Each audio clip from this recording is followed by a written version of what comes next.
এটা blog upload কৰিছিলোঁ মোৰ নিজৰ চেনেলত।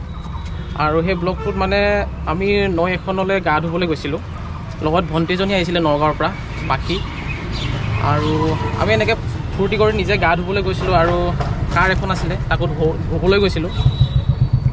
আৰু তাত যেতিয়া গৈ পাইছিলোঁগৈ এনেধৰণে মানে ধেমালি কৰি থাকোঁতে হঠাৎ মোৰ ৱাইফে জোনমণিয়ে মানে এটা শব্দ কৈ পালে।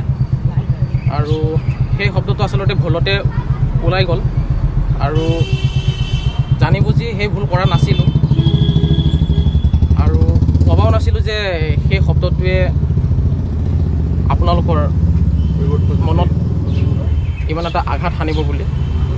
আৰু সেইবাবে ভুল হৈছে যেতিয়া ক্ষমা বিচাৰিছোঁ আপোনালোকৰ আগত। আৰু যোৱাকালিৰ পৰা বহুতো ফোন আহি আছে মোলৈ, মেছেজ আহি আছে। বেয়া লাগিছে মনটো, কাৰণ এনেধৰণৰ এটা যে ভুল হৈ যাব সেইটো ময়ো ভবা নাছিলোঁ। আচলতে ভিডিঅ'টো এডিটিং কৰাৰ সময়তো মই ভালদৰে কথাষাৰ লক্ষ্য নকৰা নিচিনাই হ'ল, যাৰ বাবে নেকি ইমান ডাঙৰ এটা ভুল হ'ল বুলি মই ভাবি লৈছোঁ। আৰু সেইবাবে ভুল যিহেতু কৰিছোঁ আৰু সেইবাবে আপোনালোকৰ ওচৰত ভুল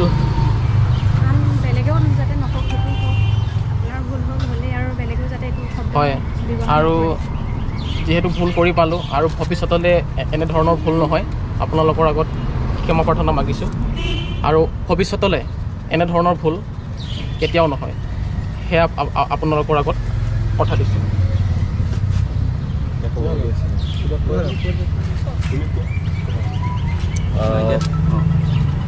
নমস্কাৰ, মই তিলক দাস, সদৌ অসম কৈৱৰ্ত যুৱ ছাত্ৰ সন্মিলনৰ লখিমপুৰ জিলা সমিতিৰ সাধাৰণ সম্পাদক। আমাৰ লগত আছে সদৌ অসম কৈৱৰ্ত যুৱ ছাত্ৰ সন্মিলনৰ কেন্দ্ৰীয় সমিতিৰ সম্পাদক সন্মানীয় গৌৰীশংকৰ দাস ডাঙৰীয়া, আৰু আমাৰ মনোৰঞ্জন ছাৰ আছে, বাইদেউ আছে, দিব্যলতা দাস বাইদেউ আছে, লগতে বিভিন্ন সতীৰ্থসকল আছে। আমি অতি দুখেৰে আপোনালোকৰ আগত অৱগত কৰিব মানে বিচাৰিছোঁ, যিহেতু মনোজ ভাই এটা অসমৰ এজন জনপ্ৰিয় ইউটিউবাৰ, গতিকে এখেতক লৈ আমাৰ ভৱিষ্যতটো জড়িত হৈ আছে।